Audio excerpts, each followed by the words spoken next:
السلام عليكم صاحبيال soo dhawaada baryahan weynu kala baadnay maanta waxa idin wadaa ciwaanka maanta idin wada wuxuu yahay injirta dad badan marka ay maqlaan magaca injirta way qosbi doonaan qaar badanna marka ay maqlaan magaca injirta cuncun ayay dareemi doonaan gaar ahaan madax qaar markay aragtideeda arkaan ayuu madax cuncuni doonaa balse waa maxay injirtu sidaan wada ogsoonahay waxa keena parasite ku dul nool dusha sare ee maqaarka iyo waliba tinta parasite kaasi oo sababa cuncun aad u daran Soomaaliduna u taqaano qandhicilka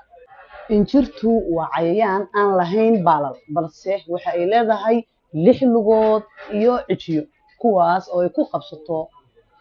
timaha iyo waliba dharka injirtu waxa ay ka kooban tahay 3 nooc injirta madaxa taasi oo gasho timaha madaxa injirta jirka taasi oo ku dhacda jirka iyo injirta bisaqa taasi oo ku dhacda gumaarka injirta madaxa waa tan ugu aansan waxa ayna ku dhacdaa guud ahaan madaxa balse waxay aad ugu badan tahay qaybta dambe ee madaxa iyo aagaarka dhagaha ama geesaha madaxa qofku inuu qabo injirta maxaa lagu gartaa waxa lagu garan karaa dhowr calaamadood waa in qofka lagu arko injirta waa inuu qofku dareemo cuncun aad u fara badan kadibna oo madaxa aad u xoqdo waxa lagu garan karaa in qofka meesha ay ka qaninto ay gudud noqoto sidoo kale waxa lagu garan karaa in madaxiisa laga arko waxyaabo cadcad kuwaas oo ah ugxanta injirta jirka noocan waxa ay ku badan tahay dadka ku nool meelaha isku raranta sida kaamamka xabsiyada iyo waliba dadka dayacan ee jiifo wadooyinka injirta jirka waxa ay ku nooshahay dharka qofkaasi ayadoo meesha si dhigato ugxanteeda kuna barbarato kadibna qofka sidaasi dhiiga uga dhuuqdo injirta bisaqa qofka qaba injirta bisaqa waxa dhacda in ay faafto oo ay ku faafto boodooyinka timaha xabadka kilkilaha ama toqfalaha shaarbaha garka xitaa mararka qaar waxa dhacda baararka isha in ay ku faafto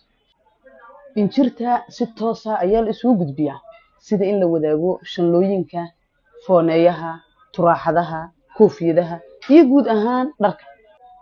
injirtu maadaama ay ku badan tahay caruurta waa in caruurta la baraa in aysan isla wadaagin shanlooyinka koofiyadaha turaaxadaha iyo waliba dharka qaar sidoo kalena dhagaha lagu dhageysto taleefanada waana in lagu dadaalaa nadaafada maryahooda iyo timaha caruurta